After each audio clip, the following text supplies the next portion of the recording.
Este é o SupraCast, seu podcast de cardiologia do interior de São Paulo para o mundo. Fala, SupraCasters! Estamos começando mais um episódio do SupraCast e eu sou Almer Lamino, como vocês já sabem, e estou aqui com o meu grande amigo Marcão. É isso aí, fala Almir, como é que você tá? Bem demais, Marcão. Melhor agora aqui na sua presença, Isso aí. Essa voz aí de locutor de rádio. Vamos para mais um episódio, pessoal. Vamos que vamos. Beleza, e hoje o episódio é de sarcoidose, Marcão. Capcioso, né? Uma doença rara aí, de diagnóstico difícil, mas vai ser bem interessante. Está em alta, né? Com o avanço da tecnologia.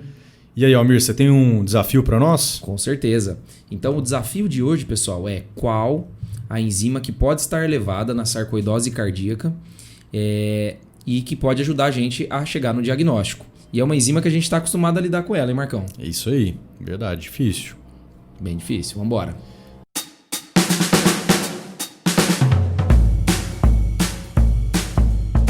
Então vamos lá, pessoal. Para a gente dar início aqui e para a gente ilustrar, vamos trazer um caso clínico, tá certo?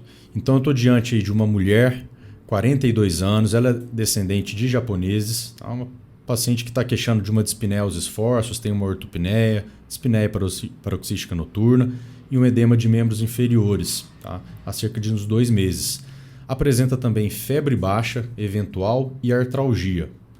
Ao exame físico tem um ritmo cardíaco irregular em 2 tempos, apresenta uma hepatomegalia dolorosa a 4 centímetros do rebordo costal, tem sinais flogísticos ali em tornozelo com nódulos eritematosos de 2 centímetros mais ou menos. Tá? É uma paciente aí que acabou sendo no diagnóstico dela, aí na investigação dessa paciente, fez um ecocardiograma, tinha uma disfunção ventricular de 35% e apresentava uma acinesia e um afilamento ali da parede septal basal. Fez um cateterismo sem lesões obstrutivas, tá? E a ressonância também apresentava essa alteração aí do septo basal.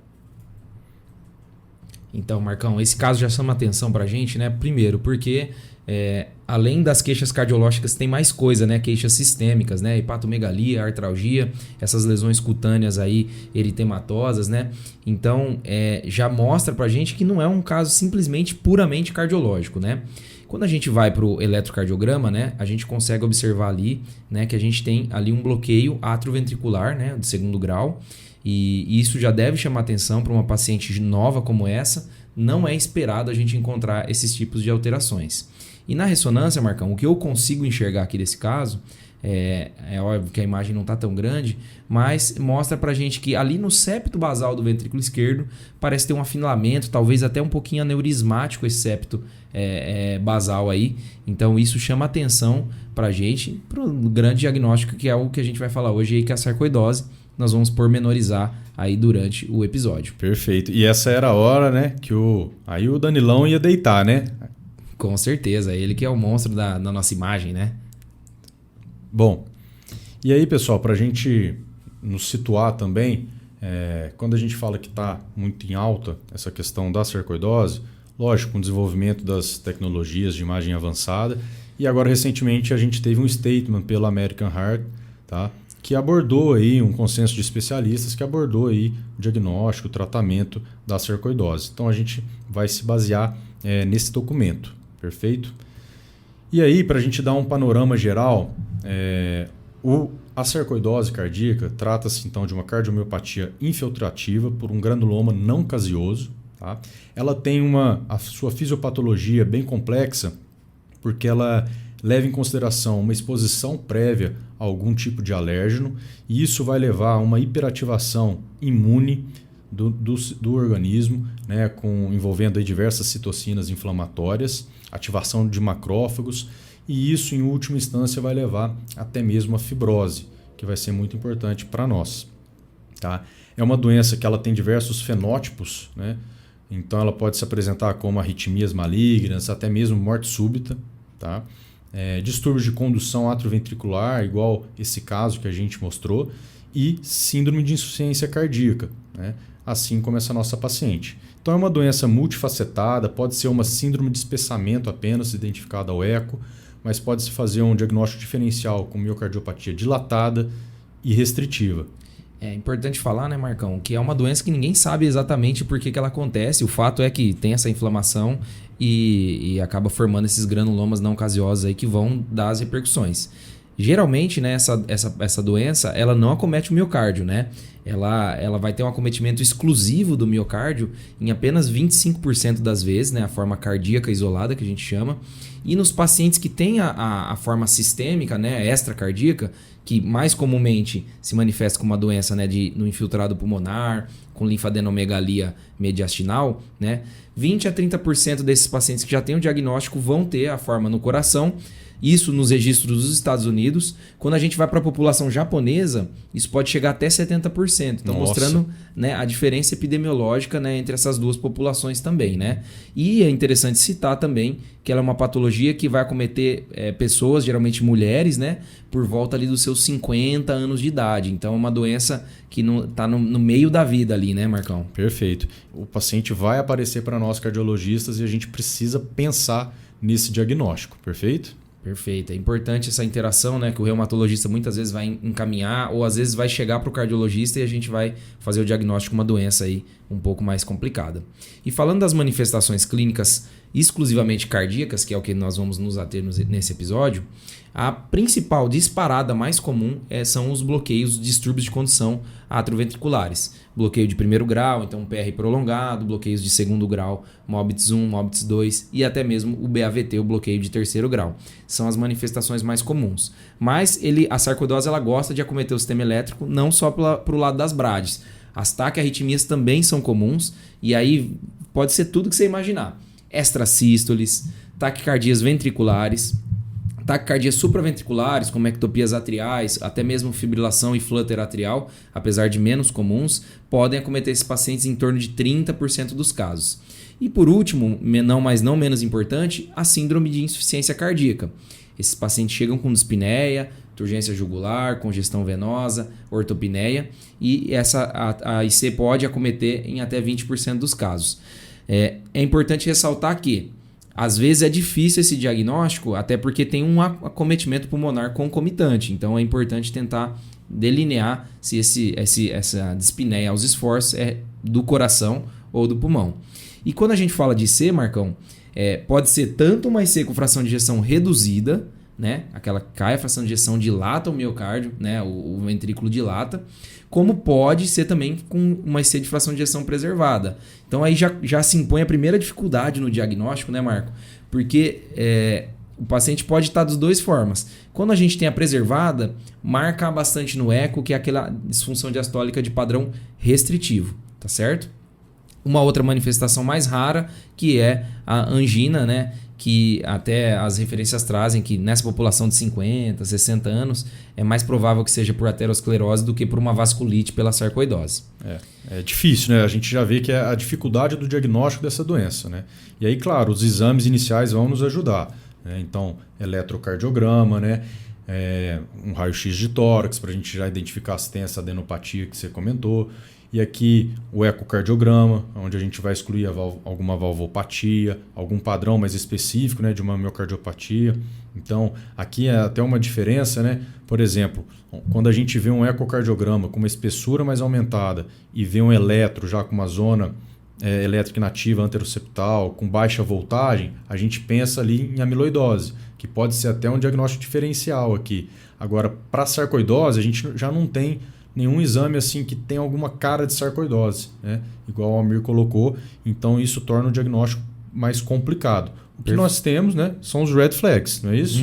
Com certeza. Quais são eles? Então é o seguinte, pessoal, então um BAV que acontece ali de maneira inexplicada em um paciente jovem, menor do que 60 anos, arritmias ventriculares especialmente, mas também inexplicáveis, síndrome de IC sem etiologia, né? Algumas alterações ao ecocardiograma, que a gente fala alterações regionais, né? Aneurisma regional, espessamento ou afilamento do septo basal. E aqui tem um detalhe importante, a presença da hipercalcemia, né? Que a gente precisa reunir e estar atento para ver se está acontecendo nesse nosso paciente com esses red flags. Então, já que você falou dos red flags, Marcão, Eu li, né, no Up to Date, ele coloca 4 situações clínicas que nós temos obrigatoriamente que pensar em sarcoidose. Então é basicamente isso que você falou, mas eu vou descrever aqui da maneira como o Up to Date coloca. Então, quais são essas 4 situações?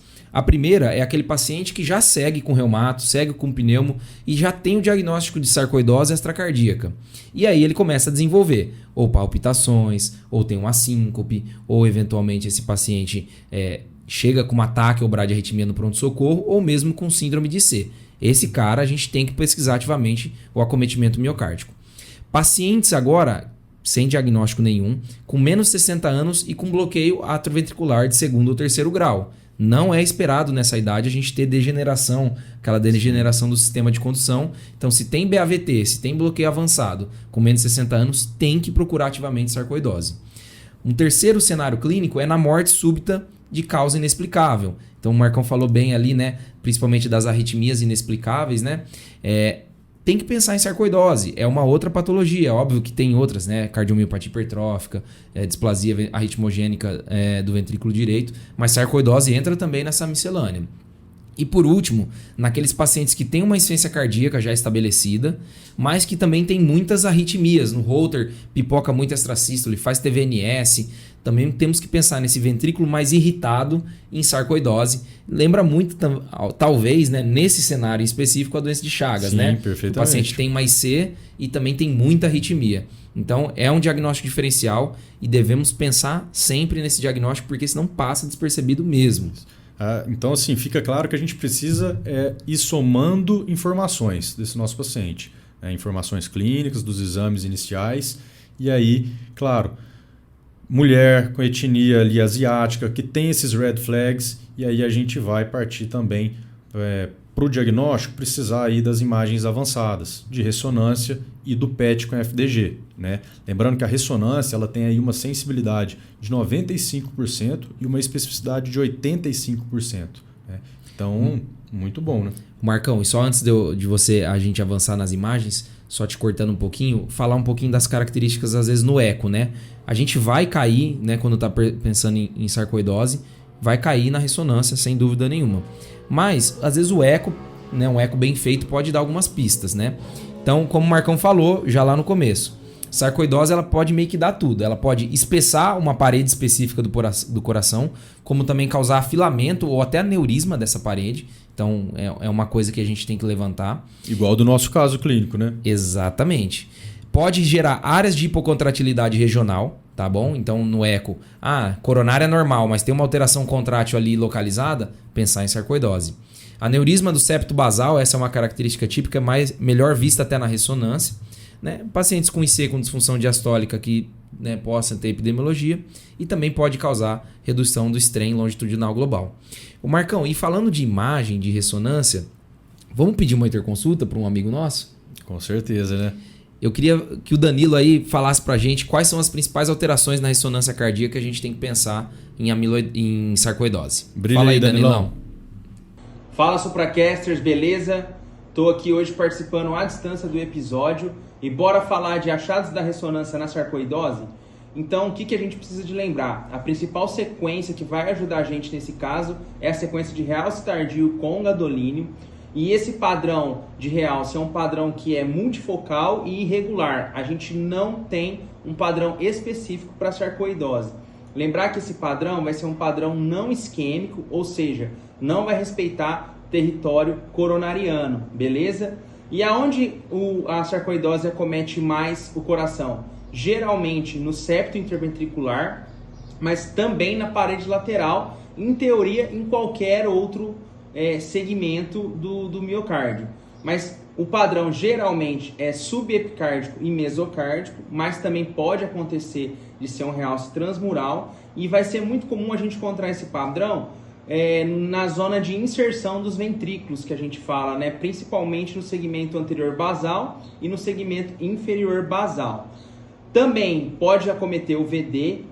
E lembrar também, o realce tardio ele tem um fator prognóstico, então esses pacientes que têm realce tardio tendem a evoluir mais com arritmias cardíacas, tendem a evoluir mais com morte súbita e disfunção do ventrículo, disfunção sistólica do ventrículo esquerdo, beleza? Além disso, a gente pode fazer isso, um acompanhamento desses pacientes. Então, esses pacientes na fase depois que trata, né, depois que recebem a corticoterapia, podem ter uma redução desse realce tardio. Isso indica uma melhor resposta ao tratamento, beleza? Lembrar também que quando a gente está pesquisando sarcoidose, sempre procurar linfonodomegalia mediastinal, principalmente ali na região perilar bilateral, e também pode ter consolidação pulmonar, beleza? Pessoal, é isso. Continuem aí com o episódio que está sensacional. Até a próxima, aquele abraço.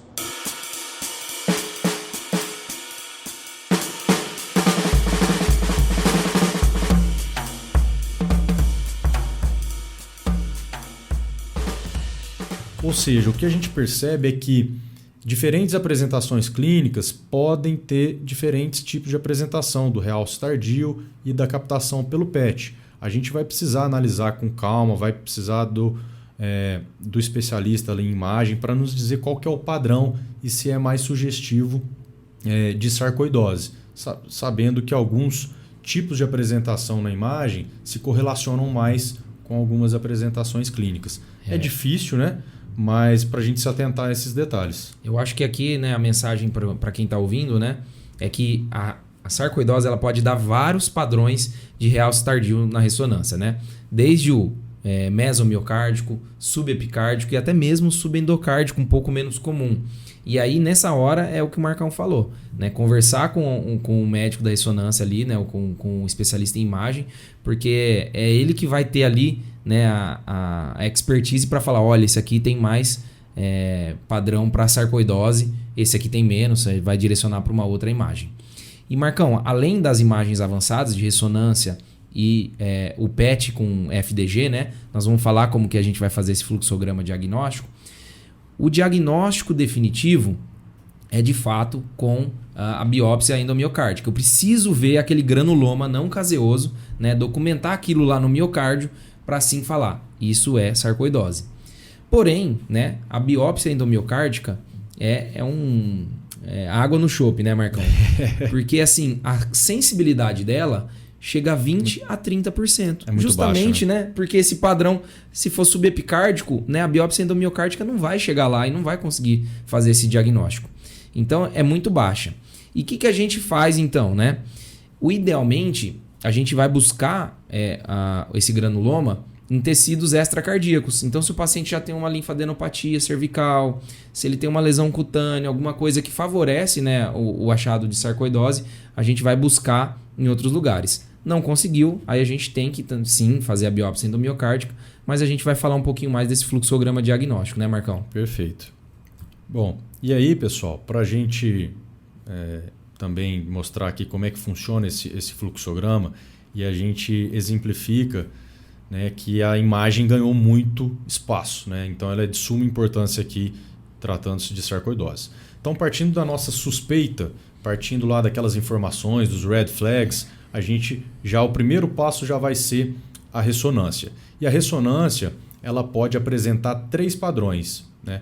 Uma ressonância normal, ou uma ressonância inconclusiva, ou uma ressonância aí com padrão consistente para sarcoidose, tá? Perfeito. Se for, então, uma ressonância normal, a gente vai ou pensar em outros diagnósticos diferenciais, ou então, se esse nosso paciente tiver uma alta probabilidade, a gente ainda deve complementar com o PET com a glicose marcada, tá? Se a ressonância tiver um padrão inconclusivo, a gente deve fazer agora também um PET. Agora, se a ressonância tiver um padrão bem consistente, bem típico ali, característico da sarcoidose, o que o consenso traz para nós? A gente avaliar a presença de sarcoidose extracardíaca, que é isso que o Almir falou. Às vezes fazer uma biópsia ali cutânea de uma lesão de um eritema nodoso, a gente fazer uma tomografia de tórax para descartar a doença pulmonar, né? Alguma linfonodopatia que o paciente possa apresentar em outra região. Então, se a gente descartar a presença extracardíaca, aí eles colocam para considerar a biópsia endomiocárdica, mas também aqui a gente acha que o PET vem tendo cada vez mais espaço, porque talvez seja o caso da gente repetir, da gente fazer, aliás, o PET para descartar ou averiguar se tem a presença da doença extracardíaca. E eu acho que por isso, Marcão, que a sarcoidose também é lógico, é uma doença rara, mas ela muitas vezes não chega no diagnóstico, né? Você precisa estar num centro terciário, um centro que tem recurso para fazer esses exames mais avançados. E a ressonância é o exame de entrada, mas basicamente a gente vai pedir a duplinha, né? O PET também vai auxiliar muito, porque esse padrão de captação vai levar a gente a chegar no diagnóstico combinando esses dois exames, né? Isso aí. E um detalhe prático aí do PET, a gente sempre deve orientar o nosso paciente a não ingerir açúcar nas 24 horas que precedem o exame, tá? Então, às vezes a gente pode até orientar uma dieta mesmo cetogênica ali para não ter interferência na captação, tá, da glicose. É um exame bem chatinho que o paciente tem que ter esse preparo bem adequado, né? Isso aí. Bom, e aí, pessoal, a gente então juntou as informações do nosso paciente, a gente seguiu o fluxograma, a gente fez o diagnóstico da sarcoidose ativa. E aí a gente precisa então ponderar o tratamento, perfeito? Antes de ir para o tratamento, é só importante, né? Como a gente já tinha frisado. Se tem a biópsia, perfeito, a gente confirmou o diagnóstico. Mas às vezes a gente não consegue, a biópsia vem negativa, né, Marcão? Sim. Vai até no miocárdio, não tem. Só que o paciente está lá, está com arritmia, está com bloqueio AV, já tem às vezes acometimento extracardíaco. Você fez a ressonância, é típica, o PET também tem uma captação típica, quer dizer, tem cheiro, tem cor, tem formato de sarcoidose. Então, a gente está com uma sarcoidose provável. E nesses casos, mesmo sem a biópsia, a gente está autorizado a tratar, né, Marcão? Sim, é isso aí. Então, é isso que esse consenso traz até de novidade para a gente pensar probabilisticamente na sarcoidose. Então, a gente vai ter o critério definitivo, né? E aí depois ele coloca dentro ali de diagnóstico incerto, mas alta probabilidade, provável e baixa probabilidade, que é o que a gente tinha comentado. E aí, mesmo a gente não tendo a histologia, né, que comprova ali a presença do granuloma, a gente pode tratar em alguns casos, sempre individualizando com o nosso paciente, até porque o tratamento, igual a gente vai falar, corticoterapia, tem os seus riscos, enfim, mas a gente pode sim já dar início ao tratamento sem a histologia. E como que a gente trata, Marcão? Então fala pra gente. Então é o seguinte, vai ser baseado na corticoterapia. Né? Então, prednisona, 30 a 40 miligramas por dia. Né? A duração média vai ser de 6 meses de tratamento. Tá? Um detalhe importante que a gente sabe dos efeitos colaterais do corticoide, ainda mais a longo prazo, e que a gente tem que ter cuidado aí, às vezes, em escalonar, porque nesse período até 75% dos casos podem sofrer reativação. Então a gente vai precisar aqui novamente do PET, porque repetir esse exame de imagem de 3 a 6 meses e ver se a inflamação está diminuindo é muito importante, para só então a gente pensar em escalonar, em reduzir a dose do corticoide e aí depois repetir mais 3 a 6 meses, repetir novamente o PET, para só depois de 1 ano, se tiver com boa resposta, diminuindo às vezes a espessura, diminuindo arritmias, só depois desse tempo que a gente pode pensar então em retirar essa corticoterapia. Sem dúvida. E eu acho que é importante, né, chamar o reumatologista junto, né? Com certeza. Nesses casos, porque muitas vezes tem acometimento extracardíaco e ele vai também ajudar a gente no manejo desse paciente. E também, por outro lado, se o PET evidenciar uma piora da inflamação ou o paciente estiver piorando clinicamente, a gente vai ter que partir para uma segunda linha de tratamento e aí, às vezes, lançar mão do metotrexate, micofenolato, né? Aumentar a dose do corticoide e aí, igual o Almir colocou, trazer o colega em conjunto, né, multidisciplinar para ajudar no segmento do paciente. Aí o cardiologista já vai começando a querer fugir, né? Porque fica mais complicado, né? Exatamente. E assim, igual a gente comentou sobre a possibilidade de o paciente iniciar com um quadro de síndrome de insuficiência cardíaca, até mesmo com fração de ejeção reduzida, Para esses casos, a gente extrapola a evidência da ICFER clássica e a gente vai lançar a mão do quarteto fantástico aí, né? Então, beta-bloqueador, IECA ou até mesmo sacubitril valsartana, espironolactona, todas as medicações que a gente utiliza na rotina da insuficiência cardíaca com fração de ejeção reduzida. Maravilha, Marcão. E agora, Marcão, eu tenho uma dúvida que eu quero perguntar para você, cara. Que você deu uma aula de sarcoidose recentemente aí e foi um show, todo mundo adorou. E eu vou te perguntar porque eu realmente estou com dúvida. Esses pacientes têm muita arritmia, certo? Perfeito. Muitos deles se apresentam com morte súbita, inclusive. E CDI, cara? A gente tem que pôr nesses pacientes? Quando que a gente coloca? Isso é uma dúvida, né? Ainda é um campo ali que está se desenvolvendo na ciência para a gente bater o martelo.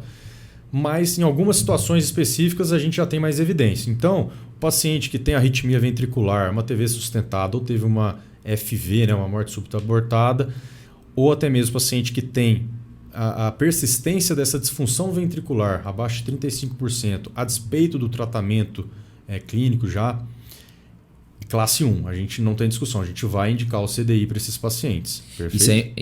Eu acho que só vou enfatizar isso para o ouvinte que é importante, né? Aquele paciente que permanece com fração de ejeção reduzida depois que ele já usou o corticoide e está lá, né? Otimizado com IECA, beta-bloqueador, sacubitril valsartana, todas as medicações, espironolactona, etc. Né? Mesmo assim, permanece com disfunção, aí está indicado, né, Marcão? Exatamente. E aí, por outro lado, a gente tem menos evidência, mas em algumas situações a gente também vai indicar. Então, se o paciente, né, se apresentou aí com um bloqueio avançado, um bloqueio atrioventricular avançado, um BAVT, tem indicação de um marca-passo. Então, a gente pode considerar, já que vai colocar um marca-passo, a gente colocaria o CDI. Essa é a janela da oportunidade, né? Exatamente.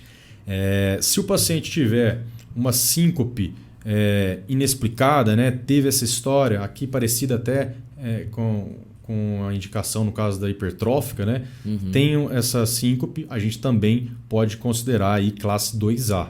Perfeito? Perfeito. Agora, se o paciente tem ali uma disfunção leve a moderada, né, uma disfunção ventricular leve a moderada, mesmo que essa terapia otimizada, perfeito? A gente pode fazer em conjunto aí, a gente vai utilizar os dados da ressonância para a gente ver se tem um realce tardio, porque se não tiver, a gente tende a não indicar o CDI. Agora, se tiver um realce tardio, a gente pode aí também lançar a mão do estudo eletrofisiológico para a gente ver se está induzindo arritmias malignas. E aí, nesse caso, a gente, se positivo, a gente também pode considerar o implante do CDI nesse nosso paciente. Maravilha.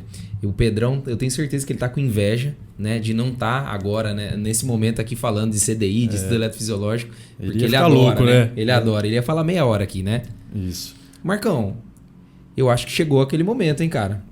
Cara, vamos? Bate bola? Vamos pro bate-bola. Então, beleza.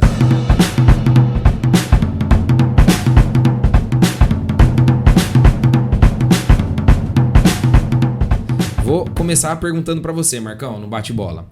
Principais manifestações na sarcoidose cardíaca. Então, a gente precisa lembrar das bradicardias, das taquicardias e da síndrome de insuficiência cardíaca. Maravilha. Almir, quais são os exames iniciais? Os exames iniciais, o bom e velho eletrocardiograma, procurando ali essas alterações que o Marco já falou. Um ecocardiograma, Holter, obrigatório, tá bom, pessoal? E além disso, um que a gente não citou, talvez a troponina pode estar elevado num paciente que está com inflamação ativa, pensar nela também. Perfeito. Marco, quais são os red flags da sarcoidose? Então, pessoal, um BAV em menores de 60 anos inexplicado, tá? Arritmias ventriculares também sem causa aparente, alterações regionais ao ecocardiograma, também na ressonância, uma síndrome de IC inexplicada e aqui um detalhe legal da hipercalcemia. Almir, e sobre quais são os exames de imagem avançada? Sempre aquela duplinha, ressonância com avaliação de realce tardio, procurando ali aquele aneurisma do septo basal e também o PET com FDG, que é o PET com glicose marcada. Perfeito. Marco, eu dei o spoiler. Qual que é a alteração na ressonância sugere muito sarcoidose? Já citou, né? Mas é isso aí. Afilamento ou espessamento septo basal. É o característico. Beleza. E aí, o diagnóstico definitivo? Definitivo, a gente tem que tirar um pedaço da biópsia com granuloma caseoso. E isso a gente vai fazer através da biópsia. Lembrar só que a biópsia endomiocárdica, a sensibilidade é muito baixa, então a gente tem que pesquisar em tecidos extracardíacos, sempre que possível. Marco, e o tratamento, como é que a gente faz? Bom, o pilar aqui vai ser a corticoterapia. Maravilha. E para fechar, e o CDI? Marcão, 2 indicações que não tem briga. Paciente que já teve morte súbita ou uma taquicardia ventricular sustentada. Pacientes com disfunção ventricular menor do que 35%, já que usaram corticoide, tratamento otimizado. E uma que eu vou citar que é 2A, aliás, mas que é interessante, é aquele paciente que se manifestou inicialmente com uma bradiarritmia. Vai implantar um marca-passo, já coloca um CDI também, porque ele pode virar a forma arritmogênica também. Perfeito. Valeu demais, hein, Marcão? Show de bola. Um episódio mais enxuto, mas eu acho que aqui a gente sai tranquilo para pensar em sarcoidose, né, Marcão? E é isso que você falou. O nosso objetivo é o seguinte: a gente precisa se atentar para pensar nesse diagnóstico, porque senão vai passar batido. É uma doença rara, é uma doença de difícil caracterização muitas vezes. A gente precisa estar sempre alerta para levantar essa possibilidade. Beleza, show de bola. E vamos para a resposta do desafio, Marcão? É isso aí. Então o desafio, né, era qual a enzima, né, que pode estar aumentada e favorecer o diagnóstico de sarcoidose, e a enzima conversora de angiotensina, né, Marcão? Famosa. Essa é uma baita clinicagem aqui. Os granulomas caseosos, né, os macrófagos ali produzem, né, essa enzima, então ela pode estar aumentada. Nunca vi ninguém dosando isso aí. E uma outra coisa, né, que o Marcos também falou, é do cálcio, né, que ela também aumenta a produção de vitamina D. Então pode dar hipercalcemia e hipercalciúria também. A gente pode achar isso no nosso diagnóstico. Show de bola. Marcão, muito obrigado. Valeu. E vamos agora mandar, né, um abraço, né, aquele momento de caloroso praxe do SupraCast, né? Hoje eu vou mandar um abraço para minha namorada, né, Marcão? Ah, isso. Fazer uma moral, né? Agradecer moral a ela, porque não sei se vocês sabem, mas a gente grava aqui em casa. Ela tolera aqui a gente fazendo uma baderna aqui, né? E tirando a paz dela aí. Com certeza, mas beijo, Aniela. Esse episódio aí vai em homenagem a você. E bom, você, Marcão? Vou mandar um abração aí pro meu amigo Hugo Abdala, anestesista agora, terminando a residência, irmãozão meu da faculdade. Um abração, Hugo. Valeu, Hugo. E é isso, pessoal. Então, continuem mandando os eletros com Supra. Continuem seguindo a gente, e quem não segue ainda, siga a gente no Instagram, @SupraCastCardiologia. Dê 5 estrelas no Spotify se você está ouvindo por aí. E também no YouTube a gente tem o @SupraCast. É isso aí, galera. Muito obrigado. Show de bola. Um abraço, pessoal. Valeu, tchau, tchau.